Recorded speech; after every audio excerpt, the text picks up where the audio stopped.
dia suka nyalain air keran, kemudian dia suka kayak mindah-mindahin barang, ngetok-ngetok barang yang bikin orang tuh ngedengarnya kayak ada sesuatu kegiatan gitu.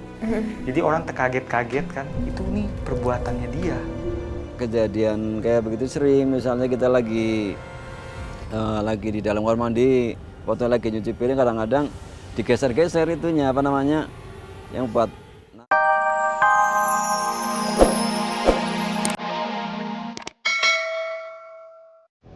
Dia marah kan?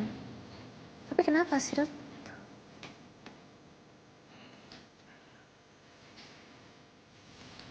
Pernah ada yang mencoba ngusir dia, pengen ngusir makhluk-makhluk ini. Tapi sayangnya kalah kuat sama dia dan beberapa temannya lain. Kenapa dia mau diusir? Ya jelas, dia ini kan ngeganggu guru-guru, siswa-siswa di sini sampai mereka ada yang sakit, ketakutan, ada yang kerasukan. Ya jelas diusir, tapi dampaknya malah ke warga sekitar. Ini bener banget, Rut. Karena aku juga sempat dengar informasi bahwa setelah sekolah ini udah nggak aktif pun, masyarakat sekitar nih suka banyak yang ngalamin kesurupan. Ini gara-gara makhluk ini juga dong berarti. Jadi dia itu kan waktu diusir, dicoba diusir, dia marah. Nah, nggak cuma gangguin yang ada di sekolah ini, tapi di warga sekitar sekolah ini juga kena imbas. Dia juga marah. Tak hanya siswa dan guru saja yang mengalami fenomena gaib semasa sekolah aktif, melainkan masyarakat sekitar juga kerap merasakan imbas dari eksistensi makhluk gaib, yang mana salah satunya berwujud sosok hitam besar yang kerap menampakkan diri di jalan sekitar area sekolah. Itu karena makhluk yang hitam di situ, tinggi besar. Kadang-kadang suka ke jalanan dia. Nabrak sesuatu, warnanya hitam gitu Pak. Tapi pas dia lihat itu nggak ada kepala tuh tingginya gede tinggi. Seakan sudah tahu bahwa penyebab kejadian janggal yang terjadi berhubungan dengan para makhluk astral yang ada. Menurut penuturan salah satu narasumber kami yang pernah bekerja semasa sekolah aktif, pihak sekolah pernah melakukan pembersihan yang dilakukan oleh sejumlah orang pintar. Waktu dulu kan ada istilahnya kayak di kubur hantu gitu ya. Ditangkap-tangkepin itu, tiba-tiba adik saya itu nangis. Ya dia itu nangis di sekolahan itu tanpa sebab. Namun sayangnya hal tersebut tidak memberikan pengaruh yang banyak. Hal ini yang membuat rasa tanya kami semakin tinggi. Apakah sejarah dari tanah ini menjadi salah satu penyebab fenomena ganjil ini ada? Atau ada alasan lain di balik semua itu?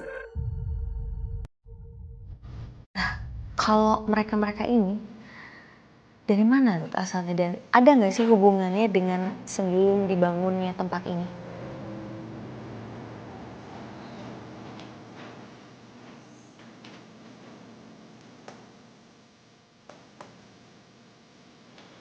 Enggak. Dulu tempatnya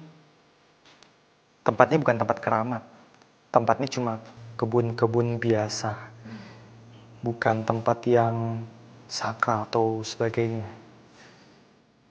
Ini ya perkebunan singkong, ya rumput-rumput banyak kan gitu. Dan ini dia memperingatkan kita. Kenapa? Dia bilang, jangan coba-coba ganggu kami, usir kami, atau tahu akibatnya. Udah jahat banget, jadi Ini udah peringatan keras untuk kita nih. Jadi jangan sampai ganggu dia. Ini bener-bener dia ini dalam keadaan marah sekali, nak. yaudah, Rut, kalau gitu Penelusuran pun berlanjut. Meski clue akan keberadaan sosok yang lebih kuat disebut si tanduk belum dapat dirasakan hawa keberadaannya oleh Rudy. Hingga Nat, ya. tadi ada sesuatu, Nat. Dia ngintip-ngintip dari sana. Itu si sosok tanduk itu, Rut. Hah? Yang ngintip.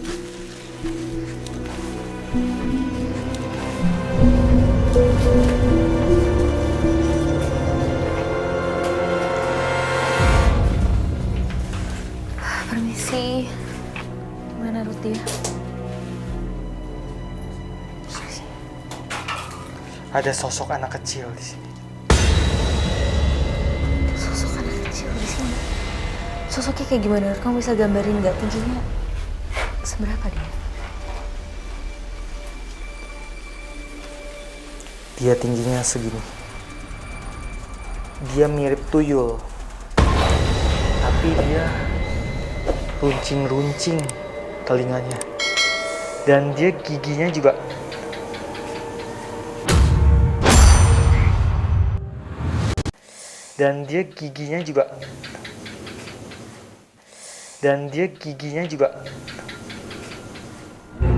tiba-tiba binatang malam berbunyi banyak sekali.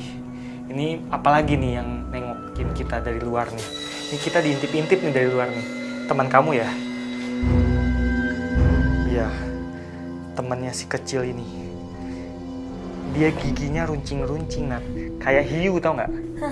Kayak Tajam gigi hiu, gitu. tajam-tajam gitu. Kecil tapi tajam. Aneh sekali sosoknya, Ruth. Ngapain dia di sini? Ya, ini termasuk jahil. Dia suka nyalain air keran. Kemudian dia suka kayak mindah-mindahin barang, ngetok-ngetok barang yang bikin orang tuh ngedengarnya kayak ada sesuatu kegiatan gitu. Jadi orang terkaget-kaget kan, itu nih perbuatannya dia. Kejadian kayak begitu sering, misalnya kita lagi di dalam kamar mandi, waktu lagi nyuci piring kadang-kadang digeser-geser itunya apa namanya yang buat naruh sabunnya itu kan digeser-geser, kadang airnya dimatiin, lampunya dimatiin begitu. Oh, dia juga salah satu sosok yang suka usilin orang-orang yang dulu ada di sini ya. Ya bisa bilang gitu, dia jahil banget ini. Terus Ruth, dia usilnya gimana lagi? Sampai merasuki orang-orang yang ada di sini nggak?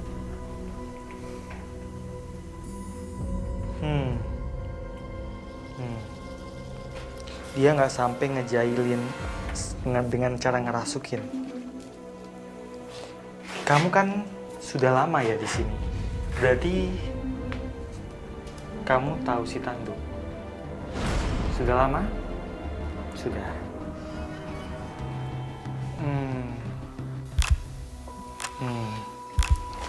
Kasihan. Kenapa? Dia ini dibuang sama orang tuanya. Yang dia tahu sebelumnya itu rumahnya itu hutan. Tapi kemudian dia dibuang sama orang tuanya ke sini. Tapi lucunya dia nggak sedih, malah betah di sini. Dia malah seneng. Mungkin karena dia bisa ngisengin orang-orang yang nggak ada di sini ya. Ini kayak hiburan buat dia justru. Betul. Ini ada teman-temannya loh, ngintip-ngintip loh. Ah, mana Ruth?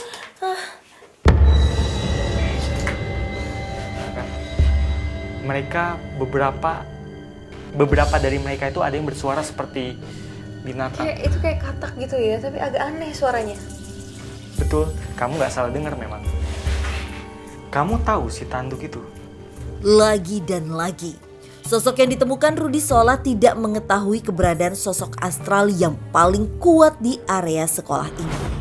Kami pun mencoba menelusuri bagian lain dari gedung ini dan berharap penelusuran kami malam ini tak hanya mencekam, namun dapat memecahkan mitos yang beredar di tengah masyarakat.